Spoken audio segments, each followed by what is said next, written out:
यह महानुभाव, ये पंक्तियां जो अभी आपके सामने पढ़ी गई है, वह भगवान श्री राम के राज्याभिषेक के अवसर की पंक्तियां हैं। भगवान श्री राम जनकनंदिनी सीता के साथ सिंहासन पर विराजमान है। भरत छत्र लिए हुए पीछे खड़े हैं। लक्ष्मण जी धनुष लिए हुए दाहिनी ओर और चमर लिए हुए शत्रुओं की बाईं ओर खड़े। हनुमान जी प्रभु के चरणों के सन्निकट विजन लिए हुए, पंखा लिए हुए खड़े हैं और भीषण अंगद उनके हाथ में ढाल तलवार है। और इस तरह से प्रभु के राज्याभिषेक का एक चित्र इन पंक्तियों में प्रस्तुत किया गया। भगवान श्री राम के साथ जिन भक्तों के नाम का स्मरण किया गया और उनके हाथों में जिन वस्तुओं का वर्णन किया गया, वह बड़े ही वास्तुकी और संकेतों से है।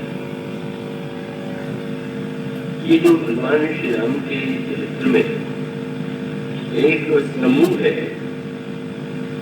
उसके पीछे एक निहित तात्पर्य। भगवान प्रत्येक युग में अवतरित होते हैं और भगवान कृष्ण के रूप में जब वे आते हैं, भगवान श्री राम के रूप में जब वे ही प्रभु आते हैं, तो दोनों की भूमिका में बदलता है। द्वापर युग मुख्यतः ध्वंस और संहार का है। जैसे कोई वस्तु अत्यंत जीर्ण शीर्ण अकल्याणकारी बनी हो और उसे विनष्ट करके ही तो पृथ्वी का भार हल्का किया जा सकता है। यह भूमिका भगवान कृष्ण ने संपन्न की और इसीलिए जब महाभारत में अर्जुन को भगवान ने अपने विराट रूप का दर्शन कराया और उस रूप को देख करके अर्जुन ने भयभीत होकर के पूछा, आप कौन? आपका ये रूप, ये आपने जो रूप प्रकट किया है वो क्यों प्रकट किया? और तब भगवान कृष्ण ने उसका लक्षण उत्तर दिया, कालोस, मैं साक्षात काल हूं। इस समय इस रूप के पीछे आपका उद्देश्य क्या है? बोले लोकालोस में लोकक्षयकृत प्रवृत्त हो। मैं इस समय विनाश के लिए इस समय प्रस्तुत हूँ। मेरा यह रूप विनष्ट करने के लिए। तो विनष्ट करने का अर्थ यही हुआ कि जब प्रभु यह अनुभव करते हैं कि बुरे व्यक्ति तो बुरे व्यक्ति है ही, पर अच्छे व्यक्ति भी उसमें इस प्रकार से मिलजुल गए हैं, तो उनको यह निर्णय करना पड़ता है, एक महान संहार का निर्णय। और उसका प्रतीक है महाभारत का युद्ध, जिसमें विजय तो पांडवों की हुई, कौरवों की पराजय हुई, पर वो संख्या जितने दोनों पक्षों में व्यक्ति जीवित रहे, वो बड़े आश्चर्य की। कौरवों के पक्ष में तो केवल दो ही व्यक्ति जीवित रहे, 3 पहले, कृपाचार्य, कृतवर्मा और अश्वत्थामा। और यहाँ पांडवों की ओर वैसे तो एक अक्षौहिणी सेना बची हुई थी, पर रात में अश्वत्थामा ने उस बची हुई सेना का भी संहार कर दिया। और तब महाभारत के युद्ध में कितनी छोटी संख्या है कि जिसमें केवल पांडव सात्यकी को छोड़ करके कोई अन्य योद्धा नहीं बचा। तो उससे कल्पना की जा सकती है कि वो कितना भीषण युद्ध था और उसकी परिणति में केवल कुछ व्यक्ति ही बचे।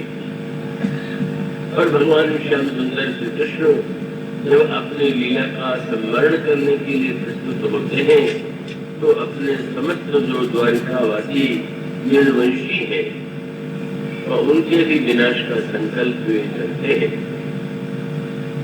श्रीमद् भागवत में लिखा हुआ है जैसे कांटे से कांटे को निकालने के बाद कांटे को भी फेंक देते हैं, इसी प्रकार से भगवान को लगा ये वंश के ये जो व्यक्ति है तेरी समृद्धि भोग और सुख के कारण उन्मत्त हो रहे हैं, इनका भी नष्ट हो जाना ठीक है। तो बड़े निर्ममता और कठोरता किसी बात को प्रतीत होती है, पर भगवान कृष्ण के सामने सारे यदुवंशी जिसमें उनके पुत्र पौत्र सारे संबंधी हैं, परस्पर बिना मतलब की बात बिना किसी विशेष उद्देश्य से लड़ करके बढ़ जाते हैं। यह जो दुखांत चित्र है पढ़ करके तो व्यक्ति को बड़ी व्यथा होती है, कैसे प्रसन्नता हो सकती है।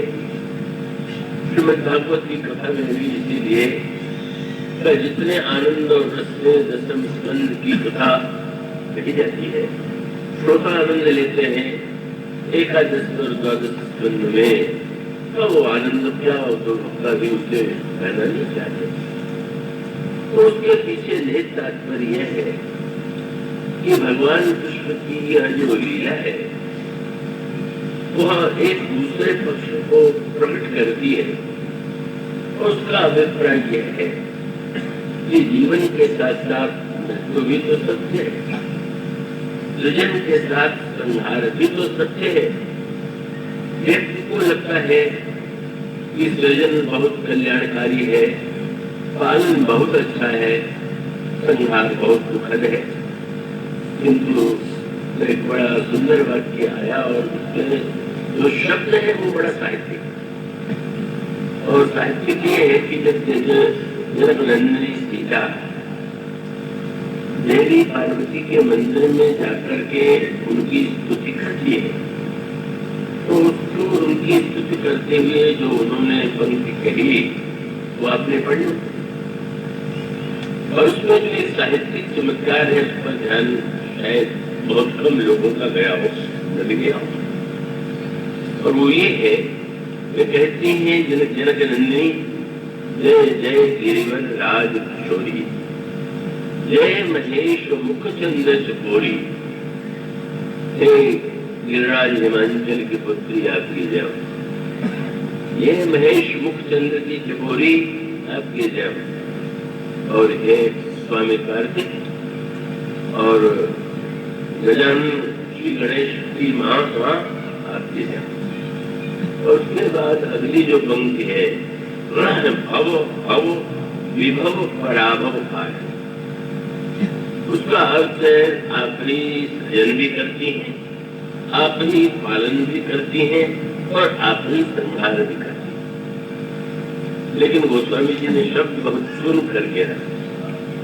वे लिख सकते थे कि सृजन संहार पालन सब आप करती हैं, पर शब्द पर ध्यान देना, वो शब्द जो है वो थोड़ा प्रचलित कम, उसमें भाव भाव भाव संसार को कहते हैं, और उसका अभिप्राय है कि संसार को बनाने वाली सृजन करने वाले भी आप ही।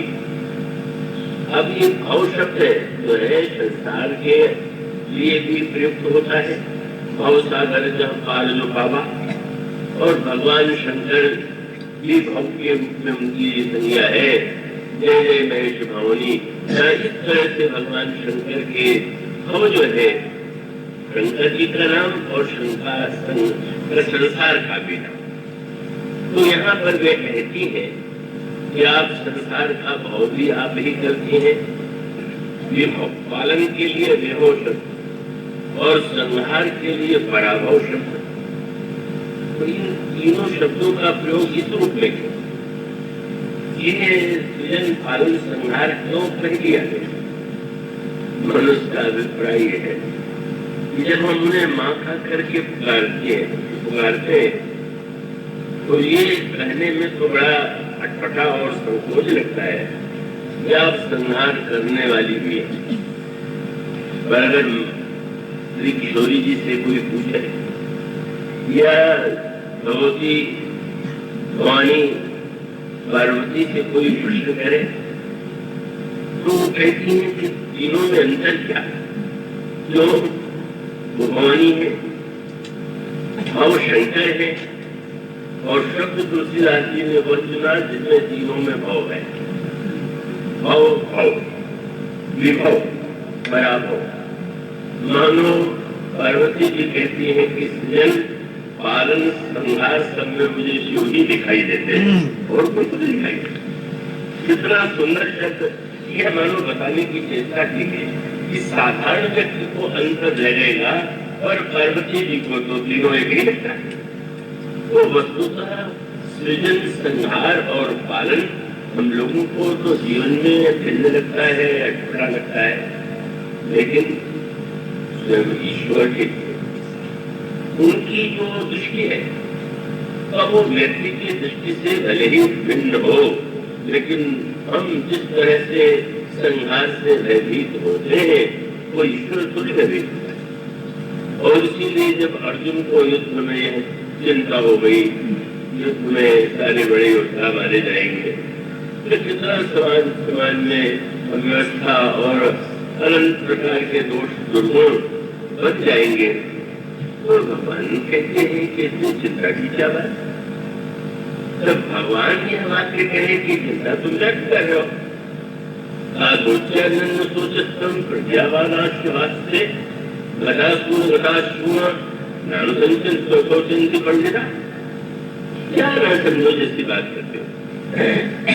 तो महाराज भगवान कहते हैं कि क्या हो जाएगा अगर मारे जाएंगे। और उन्होंने जो वाक्य कहा वो उन्हीं के मुंह से शोभा देता है, व्यक्ति के मुंह से नहीं। उसके कहने का अधिकार भी केवल उन्हें है। ये अर्थ से कहते हैं कि जो जन्म लेता है उसकी मृत्यु होती है, जिसकी मृत्यु होती है उसका जन्म होता है। तो जो इस तरह से अपरिहार्य है उसके लिए तुम क्यों करते हो? इसका अर्थ यह है केवल कोई व्यक्ति दूसरे की हत्या कर चुका हो और उसे न्यायालय में प्रस्तुत किया जाए और वो न्यायाधीश से यह कहे कि आप तो दर्द ही इसको इतना बड़ा कांड समझते हैं, जो जन्म लेता है वो मरता है, जो मरता है वो जन्म लेता है। ये गीता का तत्व ज्ञान है जिससे आपको इस विषय में कोई विचार ही नहीं करना चाहिए। तो क्या वो कोई ऐसा मूर्ख न्यायाधीश होगा कि गीता का यह ज्ञान सुन करके तो वो उससे मुक्ति दे दे कि हाँ तुमने तो भाई भगवान कृष्ण की वाणी कही है और वो वाणी तो परम वंदनीय है, माननीय। भगवान की वाणी भगवान के मुख से शोभा देती है। और इसका अभिप्राय ये है कि एक सुनार जो निरंतर सोने से गहने बनाता है और गहने को भट्टी में डाल करके फिर पिघलाता है, नए गहने बनाता है, उसमें भी कोई अंतर नहीं। उसके मन में यह बात होती है कि यह तो एक प्रक्रिया है, सोना पिघलेगा, उसके बाद आकृति होगी, गढ़ा जाएगा, फिर कुछ दिन के बाद उसको नए रूप में व्यक्ति देखना चाहता है। इसी प्रकार से ईश्वर जो समस्त संसार का सृजन करता है उसके लिए संहार का कोई विषय नहीं। वो जब कहता है जिसका अभिप्राय ये है कि अनगिनत जीव निरंतर उसके द्वारा इसलिए भगवान राम के लिए भी तो ये शब्द आता है। पूछा गया कि भगवान राम अगर भगवान को रूप में देखे तो पालन जब निर्माण करते हैं तो कैसे करते, और जब संहार करते हैं तो कैसे करते? तो कितना विचित्र वाक्य है और वाक्य बड़ा सुंदर है। किसी का निर्माण करना हो तो अलग पद्धति, और किसी का विनाश करना हो तो अलग पद्धति। लेकिन भगवान के यहाँ जो सृष्टि का निर्माण और प्रलय है उसके लिए दो वस्तुएं उनके पास में है। जैसे कहते हैं उमा राम की भृगुटी विलासा वो ये विश्व को पावे ना। एक बार आप खोल करके देख लिया संसार बन गया, जरा सी आंखें मूंद लिए संसार समाप्त हो गया। वह ईश्वर जो केवल अपनी दृष्टि मात्र से संसार का सृजन और प्रलय संहार करता है, उसकी दृष्टि में वह प्रलय नहीं है, वह मृत्यु नहीं, पर वह ईश्वर है। और भगवान कृष्ण अर्जुन को गीता में वही दृष्टि देते हैं कि तुम निश्चय होकर के युद्ध करो। तो इसलिए भगवान ने अपने को जब काल के रूप में कहा, अर्जुन जब उस रूप को देख करके भयभीत होकर के अंत में भगवान से कहा कि महाराज कृपा करो, आपका ये रूप मैंने देख लिया, फिर चेहरे रूपेण चतुर्भुजेन सहस्रभाव हो विश्वमूर्ते, आप फिर से वही पुराना रूप मेरे सामने ले लिया। तो भगवान का जो है ये लीला में जो भिन्नता है भगवान राम और भगवान कृष्ण के, एक ही ईश्वर दो प्रकार की जब लीला करता है तो वह द्वापर युग अंधकार से भरा हुआ, पाप और पुण्य के मिश्रण से एकाकार होने वाला वह युग भगवान को ऐसा प्रतीत होता है कि बस हो गया, इनको नष्ट नहीं हो जाना चाहिए। इसलिए चाहे वो कौरव-पांडव हो, चाहे यदुवंश हो, उनके लिए उसमें कोई अंतर नहीं। और तब भगवान का जो गीता ज्ञान है वो अकेले एक व्यक्ति को दिया गया और एक व्यक्ति को देख करके उसको यह दृष्टि दी है कि तुम संसार की जो घटनाएं हैं जब तक अपनी आंखों से देखोगे तब तुम्हें कुछ एक अलग प्रकार की दृष्टि दिखाई देगी, और मैं तुम्हें दृष्टि देता हूँ और तुम उस दृष्टि के माध्यम से जब अपने आप को कर्ता न समझ करके निमित्त के रूप में कर्म करोगे तो तुम अंश मात्र भी उसमें दोष और पाप से नहीं बनोगे। इसलिए भगवान कृष्ण की लीला में यह विलक्षणता है कि अगर और सबके लिए बड़ा सूत्र है, और वो सूत्र ये है भगवान राम के आदर्श का लक्ष्य है रामराज्य। तो रामराज्य की स्थापना के समान भगवान कृष्ण राज्य स्थापित करने नहीं आए, वहां पर मानो व्यक्ति को कैसे अपने आप को पूर्ण विवेक में, वैराग्य में, अपने परिस्थितियों की विपरीतता में हम कैसे क्षुब्ध न हो, कैसे अशांत न हो, कैसे हम आतंकित न हो, भगवान को वैराग्य और ज्ञान की दृष्टि अर्जुन को ही नहीं देते हैं, संसार के समस्त प्राणियों को। और इसीलिए जब वो वंश का संहार होता है तो आप अकेले ही पृथ्वी के नीचे बैठे हुए, अकेले कारागार में आए और अकेले ही आपने अपने लीला को समेट लिया। राम राज्य जो है वह अकेले का नहीं, समूह का दर्शन, और उसका अभिप्राय है कि दोनों परिस्थिति हमारे आपके जीवन में आती है। आप मान लीजिए एक परिवार है, परिवार में अनेक सदस्य हैं, आप किसी को चेष्टा करेंगे, करना ही चाहिए कि सब में परस्पर प्रेम हो, सद्भाव हो, तो बड़ों के प्रति, छोटों के प्रति सबके मन में स्नेह, आदर, दया की वृद्धि। और यदि ऐसा हो जाए तो इससे बढ़कर के आनंद की यह बात होगी। पर दूसरा पक्ष है, बहुत चाहने पर भी ऐसा कभी कभी और कभी कभी तो होता है, बहुधा नहीं होता। और जब नहीं होता तब उसका उत्तर यह है कि अब तक हम प्रयत्न करके भी लोगों को बदल नहीं पाते हैं, हम अपने परिवार को, अपने परिजनों को भी बदल नहीं सकते हैं, तो हमें अशांत होने की आवश्यकता नहीं है।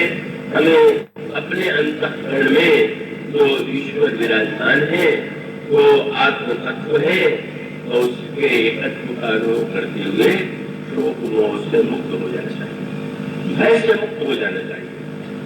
इसलिए वहां पर अकेले का जो दर्शन है उसका दर्शन प्रभु की लीला में प्राकट्य से लेकर के लीला के समेट तक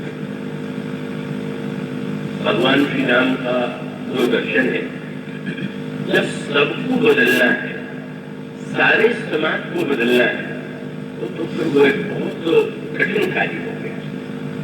तो न बदले तो भी एक हमें क्या सीखना है, और प्रयत्नों तो यही करना चाहिए कि बदले। प्रारंभ से ही न बदलने के सत्य को सत्य यदि मान ले तो जीवन में बड़ा संकट उत्पन्न हो। अगर एक रोगी डॉक्टर के पास जाए और डॉक्टर उससे कहने लगे कि शरीर तो नासमान है, एक न एक दिन तो मृत्यु होती है, क्या दवा के चक्कर में पड़े हुए, तो व्यक्ति को कहने लगे डॉक्टर का एक कार्य नहीं, वो तो पूरा प्राण लगा के चेष्टा करेगा जब रोगी को बचाए। जब नहीं बचा पाएगा तो कह देगा कि भैया ईश्वर की इच्छा के सामने किसी का वश नहीं। तो रामराज्य का अर्थ यह है कि वस्तुतः कोई भी व्यक्ति दुखी न रहेगा, कोई व्यक्ति अभावग्रस्त न हो, कोई मूर्ख न हो, कोई रोगी न हो। ये तो बड़ा जटिल कार्य है, जिससे भगवान श्री राम के चरित्र में रामराज्य के रूप में जो समष्टि के निर्माण की प्रक्रिया है उसका वर्णन। और भगवद गीता में भगवान कृष्ण की लीला में व्यष्टि का जो दिव्य ज्ञान है तो वो उसका महत्व है, और दोनों ही सत्य है, दोनों व्यक्ति और व्यक्ति को समष्टि का भी ध्यान रखने का प्रयत्न करना चाहिए, और अंततः व्यक्ति जो है व्यष्टि में ही स्थित है और अपने अकेलेपन का कितना बड़ा सदुपयोग कर सकते हैं तो करें। तो भगवान राम के राज्याभिषेक में यह जो एक विशाल सभा एकत्र है, कभी कभी मेरे सामने समस्या आती है। मेरे यहाँ जो प्रभु के जो पूजन का क्रम है उसमें अनेक अनेक दिव्य भगवान के जो चित्र है, मूर्ति है, वो है। तो कई लोग कहते हैं कि क्या जरा जो संकोच है, कुछ तो मुझसे पूछ लेते हैं और कुछ अलग में कहते हैं क्या ये भीड़ भाड़ एकत्र कर रखा है, और एक ऐसे भी सज्जन मिल गए कि जो सामने तो नहीं पर पाए पर एकांत में किसी से कहा पूरी नौटंकी दिखाई दे। उसका अभिप्राय है कि वो इस बात को मानने वाले थे कि एक अपना इष्टदेव हो, उसके चित्रों में इतना सब एकत्र मुझे आती है, आनंद भी आता है। मैं कहता हूँ कि भाई ये तो राम दरबार है, और श्री राम के दरबार को देख करके अगर आपको नौटंकी लगती हो कि क्या सब एकत्र हो गए, ब्रह्मा भी आए, शंकर भी आए और वेद भी आए और सब आसपास खड़े हैं, तो बात तो वस्तुतः ये जो राम राज्य है वो तो समूह के परिवर्तन की प्रक्रिया है, चेष्टा है, और वो बड़ा कठिन है। उस युग में संभव था इसलिए वह किया गया, द्वापर युग में संभव नहीं था इसलिए उसके दूसरे पक्ष को भगवान ने हमारे सामने प्रकट किया। और यदि नहीं था तो उसका कारण क्या है? भगवान तो वही, और निकट वाले जो व्यक्ति हैं वो बिल्कुल बिल्कुल बदले। उनका चिंतन, उनका आचरण जो भगवान श्री राम के निकटस्थ भक्तों का चरित्र और उनमें जो दिव्यता आप पाएंगे जब भगवान कृष्ण श्याम सुंदर अवतरित होते हैं, तो कितने पात्रों में एकमात्र ब्रज की लीला ही इतनी मधुमयी है, इतनी रसमयी है कि उस लीला में भगवान के अंतरंग भक्तों का, गोपियों का, बाल बालों का वो नंद और यशोदा का दिव्य वर्णन प्राप्त होता है। पर उस लीला के बाद तो भगवान ने आपने एक विचित्र बात देखी है कि भगवान कृष्ण और भगवान राम दोनों के हाथ में एक एक वस्तु, बंशी और धनुष, और दोनों पर बहुत कहा गया है और लिखा गया है, पर एक अंतर है। भगवान कृष्ण की बंशी वृंदावन के बाद फिर कभी नहीं, मथुरा में नहीं, द्वारिका में नहीं, तो कुरुक्षेत्र में नहीं, कहीं नहीं। बंशी केवल उस दिव्य वृंदावन की भूमि में ही बजी, और यह धनुष तो सर्वत्र अयोध्या से लेकर के चाहे वो मिथिला जाए, चाहे वो चित्रकूट जाए, चाहे दक्षिणारण्य जाए, चाहे लंका जाए, सर्वत्र यह धनुष और बाण दिखाई दे रहा। उसका अभिप्राय यह है भगवान कृष्ण की वह दिव्य रसमयी बंशी तो भाव की भूमि में ही बसी, भावुक और रसिक ही उस रस का स्वादन कर सकते हैं। तो भला उस वंशी के नाग का अधिकारी उस युग में था ही कौन कि जिसके लिए भगवान वंशी लेकर के अन्यत्र भी बजाने की चेष्टा करते हैं।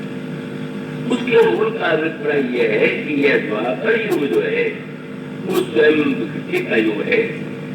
और जो बात 2-3 दिनों से कही जा रही है, नेतृत्व श्रोता बढ़ रहे हैं। प्रारंभ काले में वो पहली सुनी हुई बात सहायक बनती है। उसका सूत्र ये कि वस्तुतः भगवान के वचन अगर उनके निकटस्थ जो भक्त हैं वे सहयोगी न हो तो राम राज्य किसका फैलेगा। बाबू जो लीला में जिन पात्रों का चित्र है श्रीमद् भागवत में, महाभारत में, का वो पढ़ करके बड़ा विचित्र सा प्रतीत होता है कि क्या ऐसे सोचने वाले व्यक्ति भी उस युग में थे। उसको बहुत विस्तार से बताने की आवश्यकता नहीं। वो जो भगवान कृष्ण की मधुर लीला है, इसलिए जब वो भगवान राम और भगवान कृष्ण की लीला का एक समन्वय में रूप लिखने की प्रभु की प्रेरणा हुई तो उसमें मेरे समक्ष प्रश्न था, उस ग्रंथ का नाम क्या रखा है। किसी ने कहा कि श्रीमद् भागवत और श्री रामचरितमानस का तुलनात्मक विवेचन। मैंने कहा ये तो ठीक नहीं। तो उस संदर्भ में फिर अंत में जो नाम रखने की प्रभु से प्रेरणा मिली वह थी और वो है श्रील सिंधु राघव और माधुर्य मूर्ति माधव। उसका अभिप्राय है कि श्याम सुंदर की लीला में चित्र मधुरता का पग पग पर आस्वादन होता है। मधुराधिपतेर अखिलम मधुरम। भगवान राम के चरित्र की भी नित्य रस में मधुरता है, पर भगवान राम के चरित्र का मूल केंद्र जो है मधुरता और शील, इन दोनों में बस अंतर यही है कि शील का तात्पर्य ही है राम राज्य की जब भी स्थापना होती है तो उसके केंद्र में शील होता है। शील का अभिप्राय कई गुण ऐसे होते हैं जो आपके अपने निर्माण के लिए होते हैं, पर जिसको हम शीलवान कहते हैं, शीलवान कौन है? तो प्रत्येक क्रिया में जिसको ये ध्यान बनाया है कि सामने वाले को यह वाक्य सुन के कैसा लगेगा, इसको प्रश्न तो नहीं हो जाएगा, कहीं इसको इसका विपरीत तो परिणाम नहीं पड़ेगा। तो शील में जो चिंतन है वो दूसरों का है। इसलिए भगवान राम जब धर्म रथ का वर्णन करते हैं तो कहते हैं सत्यशील दृढ़ ध्वजा पता। धर्म रथ के ऊपर सत्य की और शील की दृढ़ ध्वजा और पताका की आवश्यकता है। जब आप सत्य का आश्रय लेते हैं तो आपकी दृष्टि अपनी ओर है। मुझे कोई झूठा न माने, झूठ बोलने से हमें नरक में जाना पड़े। पर जब शील की वृत्ति आपके हृदय में उदित होती है तो आपको यह ध्यान बना रहता है कि नहीं कहीं हमारे किसी भी व्यवहार से सामने वाले को रंच मात्र कष्ट न हो। तो राम राज्य का निर्माण तो केवल सत्य से नहीं हो सकता है, उसके केंद्र में तो शील ही होगा। और इसलिए भगवान राम के चरित्र में तो सबसे मुख्य तत्व आप पाएंगे। पद पद पर आपको लगेगा कि श्री राम कितने शीलवान, और वो शील श्री राम का आज से अंत तक आपको विभिन्न घटनाओं में दिखाई देगा। एक भी ऐसा अवसर नहीं होगा कि जब भगवान श्री राम के व्यवहार में इस शील को बिल्कुल दूर करने की चेष्टा की गई। और इसीलिए सारे भक्त तो यही कहा करते हैं का वो दो पात्र, अब यह जो श्री राम का शील है, इसका पूरक शील जो है वही शील है। ये जो दोनों का शील है, भारत के शील का अगर चित्र देखे तो अद्भुत है। और भगवान राम के शील की बात यदि देखें, आप कल्पना कीजिए विजय महारानी कैकेयी ने प्रभु श्री राम भद्र को वध देने का आदेश दिया हो, और जो इतनी निष्ठुरता से जिन्होंने व्यवहार किया हो कि श्री राम जब आते हैं जिस तरह से वे व्यंग्यभरी वाणी में श्री राम को संबोधित करते हैं, और वह दृश्य तो निष्ठुरता की सीमा थी। जब भगवान राम के वनगमन की कल्पना से सारे निवास का वातावरण शोकातुर हो गया, व्याकुल हो गया और कैकेयी को ये भय लगने लगा कि कहीं ये लोग रोक करके और प्रयत्न करके वन को रोक तो नहीं देंगे। महाराज दशरथ मूर्छित पड़े हैं, बोल नहीं रहे। यह चिंता होने लगी कहीं मूर्छा दूर होने के बाद ये बदल ले जाए। कहीं ये न कहते कि नहीं मैं बाकी वापस लेता हूँ, तुम वन में जाओ। इतनी निष्ठुरता का प्रभु से व्यवहार किया महारानी कैकेयी ने। गोस्वामी जी कहते हैं तुरंत बलकर वस्त्र ले आए, मुनियों का कमंडल उतार ले आए और श्री राम से उन्होंने तुरंत कहा मुनि पट बाजर भूषण आनी आगे धरी बोली बंधवानी। श्री राम के आगे रख दिया और रात कर के ये कहा कि कोई जान बन कहीं नहीं। मैं समझ गई कि तुम्हें न बन जाने के लिए कोई कहेगा, सब रोकने की चेष्टा करेंगे, पर मैं चाहती हूँ कि तुम वन अवश्य जाओ। और इसलिए तुम्हें जाना चाहिए कि चौथे फल ही अजत न होई, कहीं वृद्धावस्था में तुम्हें तुम्हारे पिता को कलंक न लग जाए। या दूसरी व्याख्या मैंने उसका अभिप्राय है कि मैं बड़े ऊंचे आदर्श की बात कर रही हूँ, इसलिए भगवान श्री राघवेंद्र के ये जब वाक्य सुना तो कैसी चोट लगने वाली बात हो। किसी व्यक्ति को पद जैसे जैसे पद से मुक्त किया गया हो उसको निकलने के लिए आदेश दिया गया, विलंब मत करो। इतना व्यक्ति चल जाता है। पर भगवान श्री राम जब भी महारानी कैकेयी की वाणी सुनते हैं, बड़ी सुंदर बात है। कभी नदी में अगर थोड़ा जल होगा तो वो तो गर्मी में सूख जाएगा। इसी प्रकार से जिन लोगों के जीवन में छोटा थोड़ा फील होता है वो तो जहाँ पर प्रतिकूलता की गर्मी आई वह सूख जाता है। और गोस्वामी जी ने सुंदर सूत्र दिया, भगवान राम कौन है? बोले इसका अभिप्राय है कि सारी नदियां समुद्र में चाहे जैसी है चली जा रही, समुद्र के लिए श्री राम को कैकेयी जी का वाक्य कैसा लगा? बोले राम माँ को वचन सब आए, परंतु माँ की प्रत्येक बात अच्छी लगी। ये न क्रम में समझ लीजिए कैकेयी की बात अच्छी, कई लोगों को बड़ा भारी हो। भगवान राम को जो अच्छा लगा उन्हीं को अच्छा लगने दीजिए, आप बिल्कुल अच्छा न करिएगा वैसा। भगवान को कैसा लगा गोस्वामी जी ने कहा, रामन माँ को वचन से भाए कि मैं सुरसरिगत शरीर सुहाए। गंगा में कर्मनाशा का भी जल मिल जाए तो गंगा आपत्ति नहीं करती, कैकेयी की वाणी में जो कर्मनाशा वृत्ति है उस कर्मनाशा वृत्ति का भी जल भगवान राम के लिए, भगवान राम का तो यही है कि भगवान राम को माँ से कहते हैं कि माँ तुम मुझसे कितना स्नेह करती हो, कितना प्यार करती हो। पर ये प्रभु के वाक्य उनके मुख से शोभा देते हैं, क्योंकि उस वाक्य में सत्य के स्थान पर थी। यह जो शील प्रकार है यही तो रामराज जी की स्थापना करता है। प्रत्येक व्यक्ति के हृदय में पीड़ा न रह जाए, किसी व्यवहार से कष्ट न हो जाए, यह कठिन भूमिका पर उन्होंने स्वीकार की। और पूरे चरित्र में सर्वत्र वो अपने शील का परित्याग कभी नहीं करते। यह जो शीलमयी वृत्ति है जिसमें दूसरों की भावना का जाता है।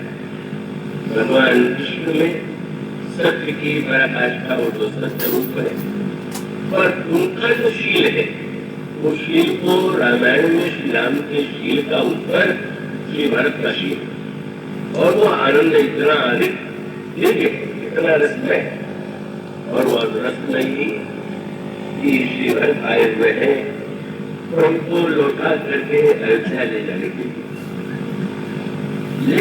लिए आए हुए हैं।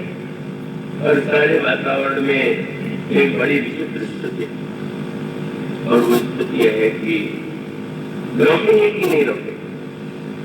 और तब तो वह दृश्य आता है जो सत्य से ऊपर उठकर के शील की वृत्ति है। और वृत्ति क्या है? भगवान राम पिताजी वहां पर भी सूत्र हुई। श्री राम ने जो त्याग किया वो अपने सत्य के लिए नहीं किया, ये ध्यान रखिए। हम कोई बात कह दें और उसको रखने के लिए क्या करें, एक क्या, पर अपने लिए नहीं, दूसरे की। भगवान राम ने क्या कोई ऐसा वाक्य वचन दिया था कि राज्य छोड़ दो तुझे ना? वचन दिया था तो पिताजी, पर प्रभु का शील ये कि नहीं, हमारे पिता के सत्य की रक्षा होनी चाहिए, हमारे पिता को ऐश नहीं मिलना चाहिए। मानो प्रभु को दूसरे के सत्य के लिए बड़ा से बड़ा कष्ट उठाने में ग्रंथ मात्र कर। और इसीलिए वशिष्ठ को यह संदेह था कि श्री राम से लौटने के लिए कहने पर राम ने स्वीकार करेंगे। और उन्होंने एकांत में भरत से ही कहा कि भरत, तुम जानते हो श्री राम के रूप को, तुम पहचानते हो और तुम्हें हमें समझ गया हो। ये सत्य संत श्री राम सत्य संत, पिताजी का वचन रक्षा करने के लिए वन में आए हैं सत्य संत। और ब्रह्म सुरहित कार्य, देवताओं का कार्य उनका लक्ष्य है। और फल दल दलन, दुष्टों का वध करना भी उनके अवतार का उद्देश्य है। ये अधिकारी नीति प्रीति परमार्थ स्वार्थ ओम राम सम जान धारक, मानो वही संकेत था। क्या श्री राम कभी सत्य को छोड़ सकते हैं? और वही एक ऐसी वस्तु थी कि जो गुरु जी से अधिक श्री भारत को बता।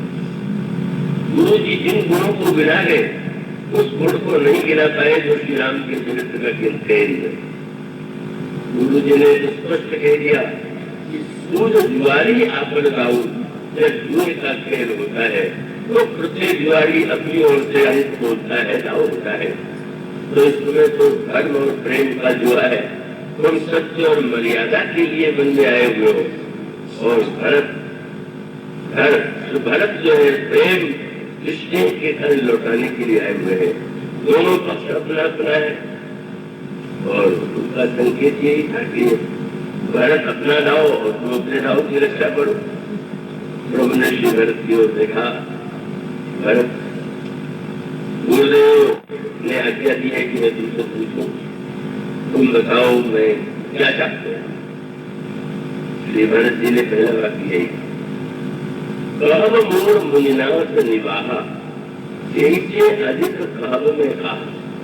हमारा जितना कहने योग्य था वो तो गुरु जी ने कह दिया, फिर भी मैं कहूंगा। और वही उन्होंने कहा जो गुरु जी नहीं कह पाए, जिसकी गहराई को गुरु जी नहीं जानते। उन्होंने तो गुरुदेव ने ये कहा कि जुआरी को अपना दाव पुरस्कार है। तो गुरुदेव के समक्ष शायद संसार के जुआड़ियों के ही मृत्यु का पता, पर हमारे और प्रभु के बीच में पहली बार खेल नहीं हो रहा। बाल्यावस्था से यह खेल होता रहा। और ये हमारे प्रभु ऐसे हैं, प्रत्येक जुआड़ी स्वयं जीतना चाहता है, पर हमारे प्रभु तो दूसरे को जिता के जिसे उन्होंने शब्द कहा और दावा था उनका, बोले गुरुदेव मैं कैसे, आप महान विद्वान शास्त्रज्ञ समस्त विशेषता आप में विद्यमान पर मैं एक ही विनम्र निवेदन करूंगा।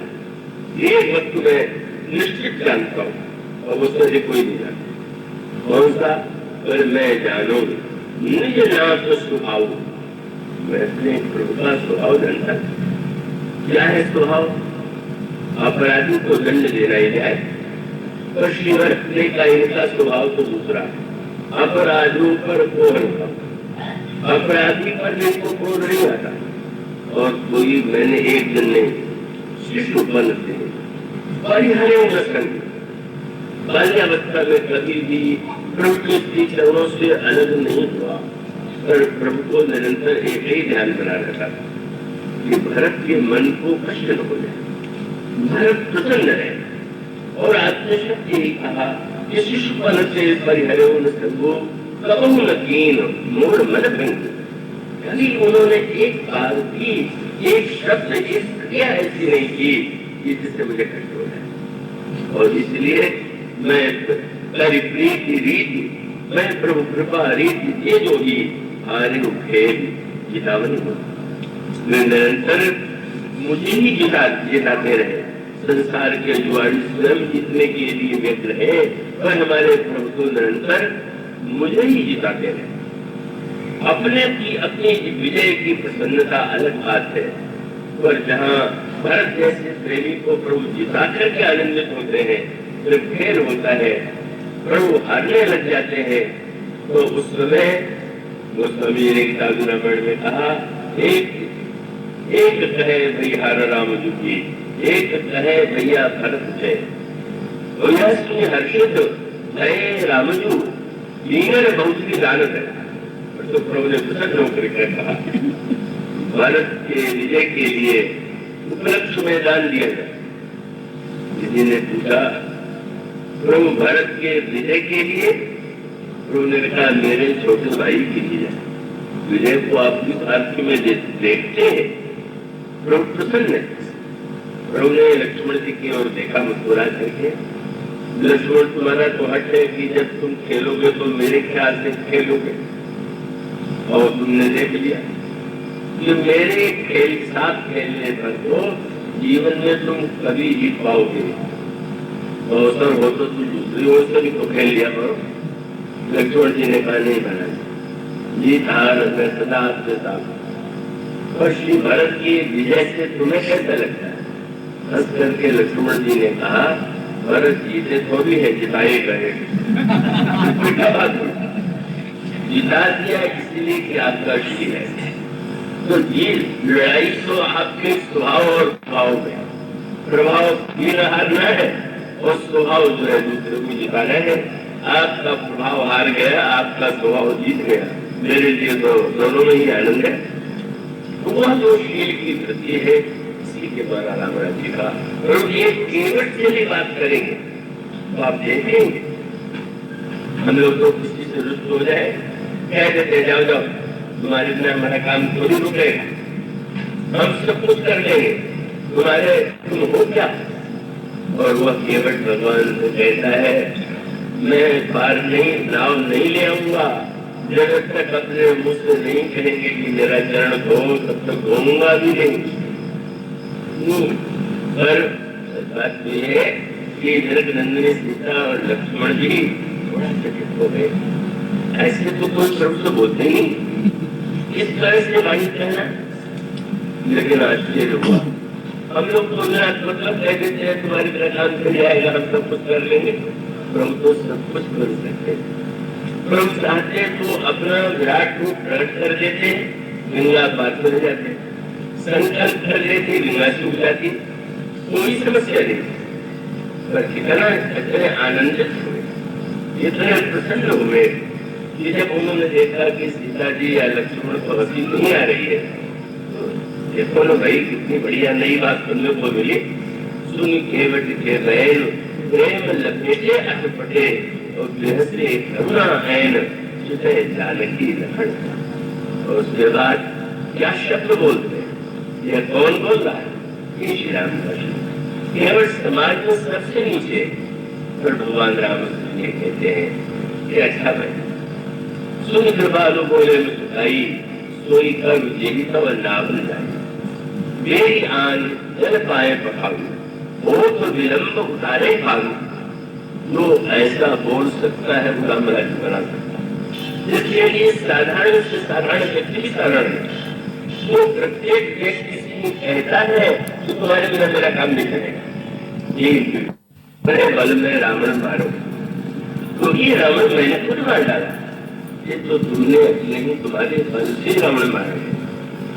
बंदर थोड़ा लजा गए और लजाए इसलिए गए क्योंकि भागते रहते थे, तो उन्होंने ये कहा कि तुम तो वचन लाज हम मरेंगे, मसक तो भगवत ही तो करेंगे।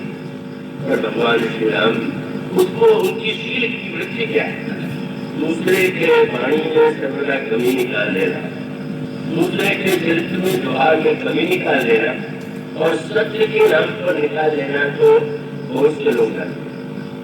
पर प्रत्येक व्यक्ति में कोई न कोई गुण खोज लेना, कोई विशेषता खोज लेना।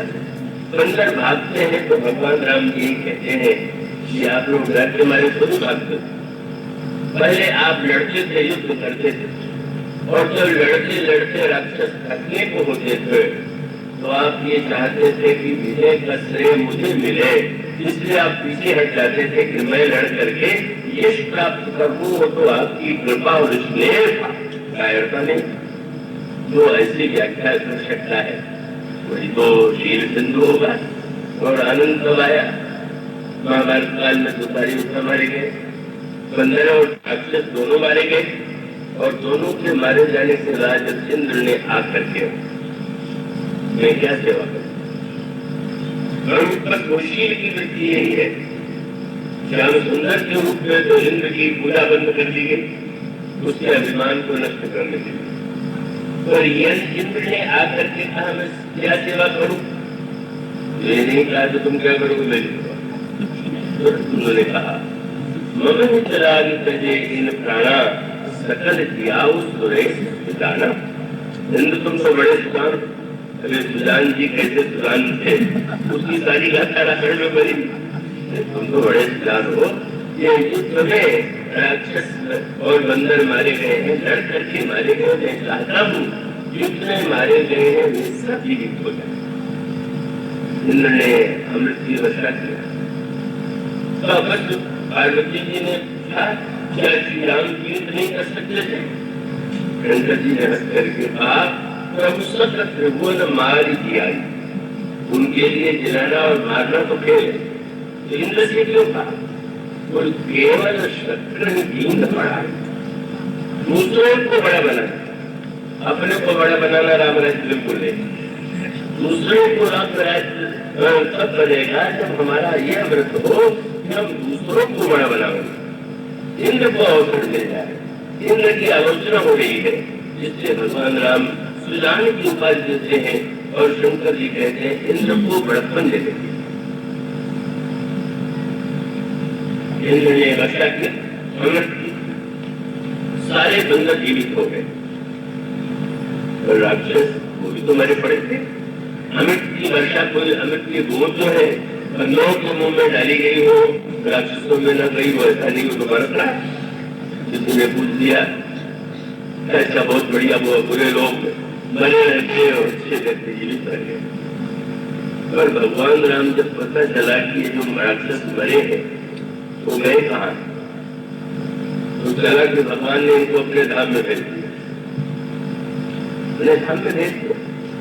भगवान राम से किसी ने पूछा महाराज क्या बंदरों को जीवित कर दिया तो जीवित ठीक है, लेकिन इन राक्षसों को आपने अपना धाम दे दिया? तो प्रभु का विरोध तो ये है कि वे किसी को कारागार में अगर आजीवन सजा दे दी जाए, निकल न सके तो बहुत बड़ी सजा है। तो हमारा धाम तो ऐसा है जिसमें जाके कोई निकल ही नहीं सकता है। जिसमें तुम अगर चाहते हो तो हमारे धाम में चले गए, चिंता भी मत करो। पर वो तो बुरे शक्ति थे। भगवान ने कहा कि ये भी भक्त है। तो भक्ति के 5 भाव माने जाते, राज, सत्य, वात्सल्य, श्रृंगार और शांति। जिसे ने पूछ लिया महाराज पांचों में से भक्त जो जिन्हें आपने अपना धाम दे दिया है, इनमें राष्ट्र है कि सत्य है कि वात्सल्य है, श्रृंगार है कि शांत है?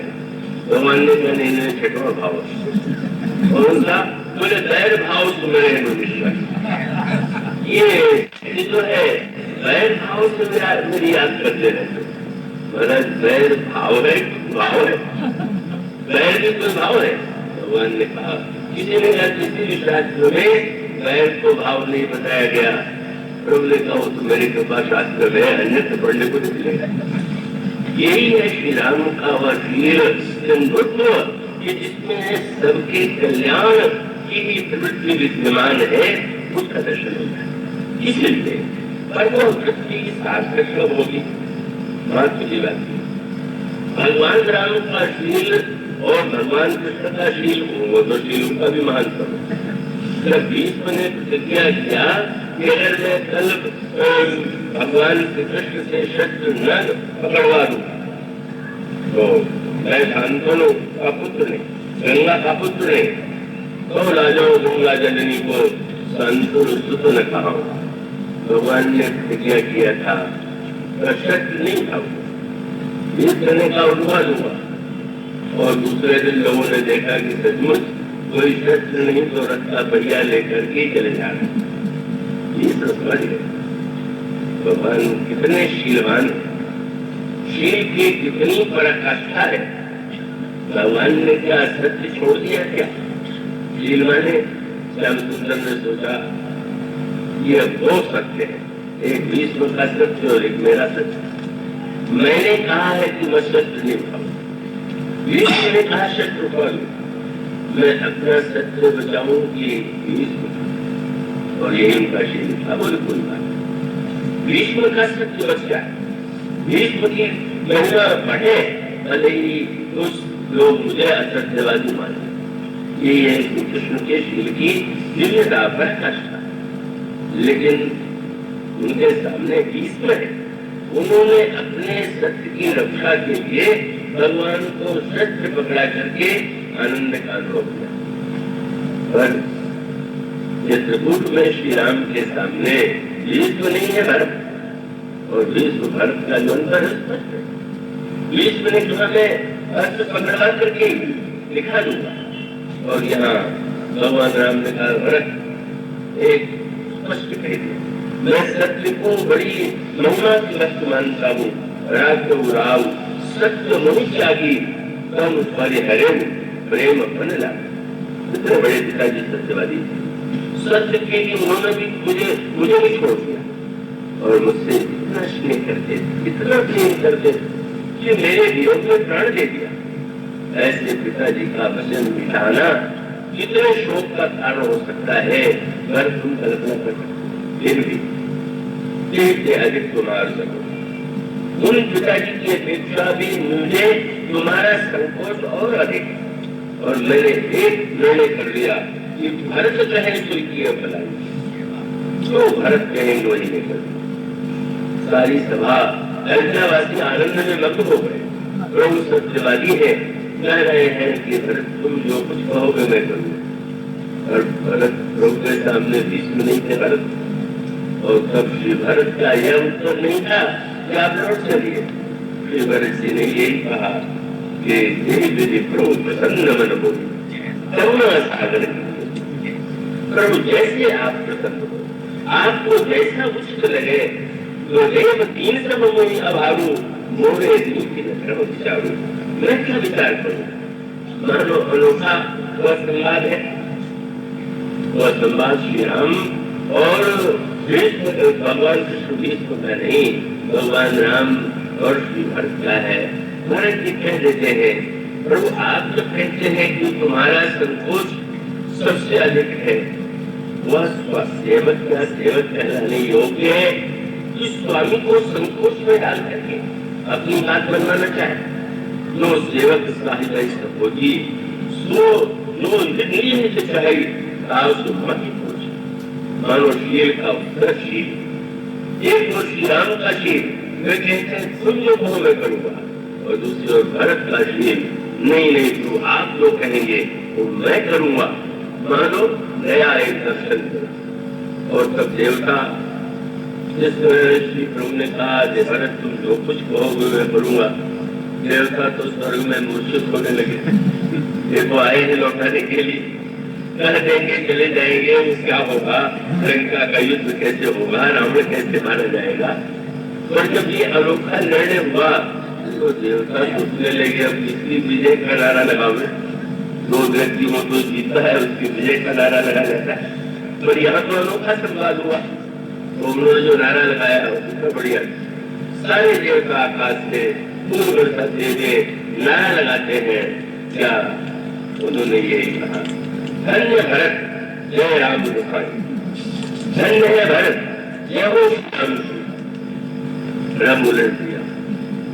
पहले भरत श्री राम की जय, पहले भरत की बात है और शब्द भी बदल गए, दोनों को जय नहीं था। श्री भरत धन्य है, श्री राम की जय चालत पड़ा है। बोले प्रभु आपके धर्म की मर्यादा की विजय तो हुई, और धन्य तो भरत है जिन्होंने आपको जिता दिया। आप सर्वदा उनको जिताते रहे और आज उन्होंने आपको नहीं हारने दिया। यह जो शील का सामंजस्य है, यह शील की जो पराकाष्ठा मैंने जैसा बार बार दोहराया, ईश्वर कैसे राम राज्य बनावेगा। कोई श्री भरत तो हो, कोई लक्ष्मण तो हो, कोई हनुमान जी तो हो, शत्रु हो, अंगद हो, विभीषण हो, श्री राम के पास तो पात्र है। वो सबका जो सम्मिलित प्रयत्न है, प्रयास है, भगवान राम के सिद्धांतों को समझकर उसको जीवन में उतारने की वह जो धारणा उस समय व्याप्त है, वो राम राज्य के निर्माण का हेतु है। बिना इन पात्रों के इसका अभिप्राय है श्री भरत साक्षात मूर्तिमान समर्पण। छत्र लिए में भरत मानो तो राजछत्र उनके सिर पर स्थित होना चाहिए। महारानी के लिए इसके लिए इतने अनर्थ किए, वे स्वयं श्री प्रभु के ऊपर जब छत्र लगा देते हैं तो वो शील और समर्पण की पराकाष्ठा है। सारा राज, सारी वस्तु और समर्पण करते हुए भी समर्पण का अभिमान हो। और शील की पराकाष्ठा क्या? शील की पराकाष्ठा यह है कि श्री भरत जी से किसी ने पूछ दिया कि प्रभु के सारे भक्त तो कोई दाहिने, कोई बाएं, कोई सामने, आप ही सबसे पीछे छत्र लेकर के खड़े हैं, क्यों? श्री भरत ने यही कहा, मेरे प्रभु तो इतने शील सिंधु है कि मैं तो प्रभु से कभी आंख मिलाने का साहस ही नहीं कर सकता।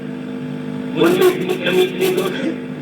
प्रभु कितने उदार है कि ऐसी सेवा दे दिया कि सामने भी न आना पड़े और साथ साथ उनकी छत्र छाया में रहने का सौभाग्य भी बन गया। ये प्रभु की मेरे प्रति करुणा है कि उन्होंने दाएं बाएं या सामने लग करके मुझे पीछे खड़ा कर दिया। जैसे भी प्रभु का ये उत्तर नहीं।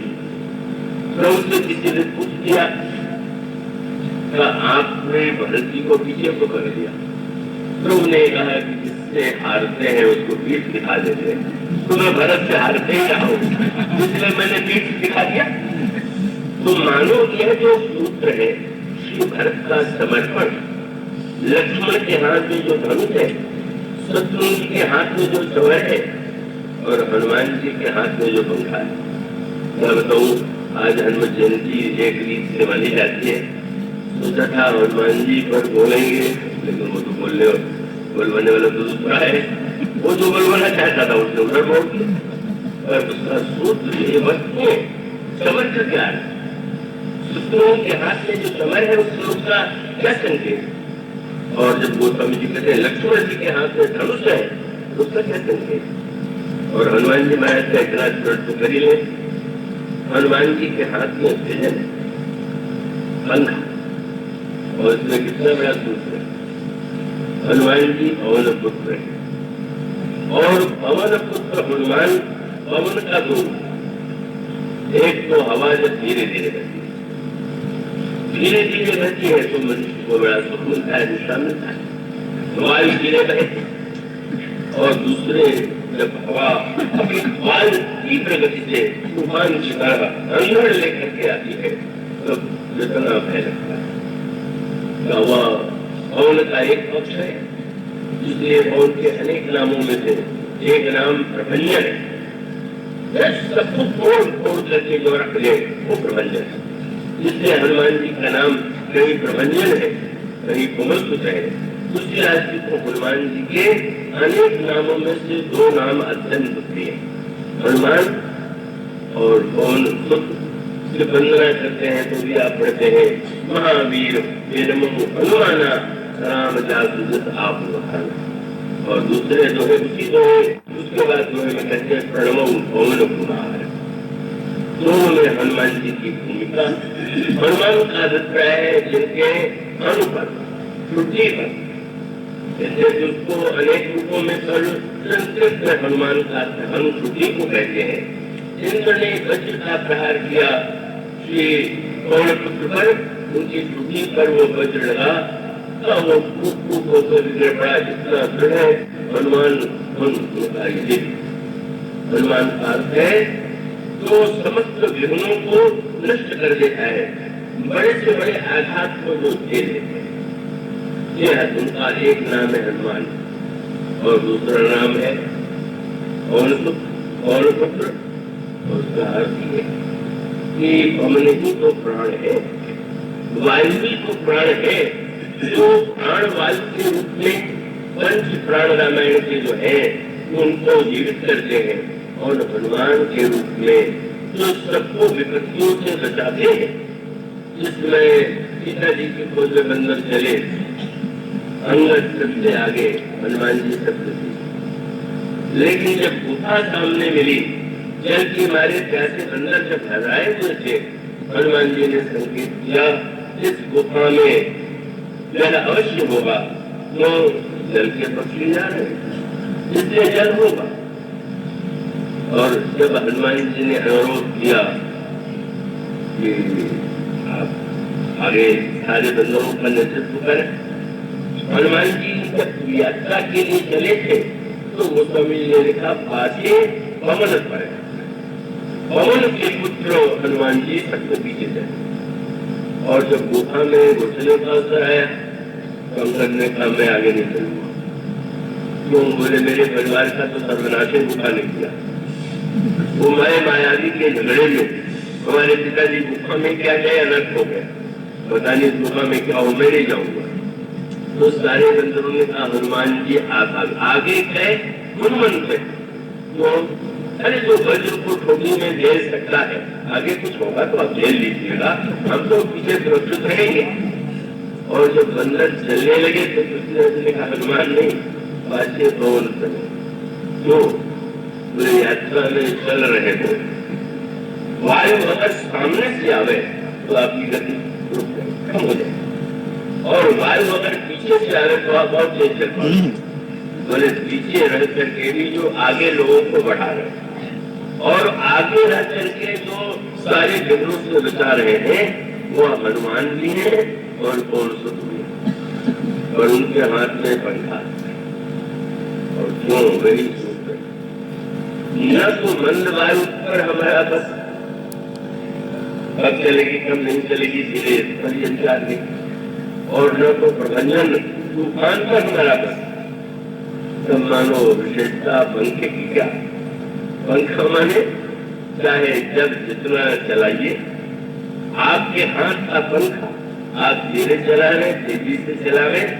मानो हनुमान जी वह पूर्ण पुत्र है जिनके हाथ का पंखा यह बताता है कि वो पवन के समान नहीं, वो तो वेदन है, और वो प्रभु के संकेत पर ही, जैसे वेदन विश्राम लेता है, जब बाहर की वायु का सुख न मिले तो व्यक्ति पंखा ले लेता है।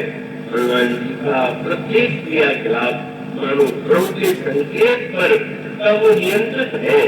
धीरे चलने के लिए कहे धीरे चले, तीव्रता से चलने के लिए कहे थोड़ा तीव्र गति से चलेंगे, और जो समस्त पंखे के माध्यम से जो भगवान कोई नहीं, भगवान के भक्तों को भी सुख देते हैं, वो हनुमान जी। ये जो विविध पात्र हैं उनके जो सांकेतिक गुण आते हैं, दिखाई देते हैं, वही जब जीवन में आता है तो राम राज्य की स्थापना होती है।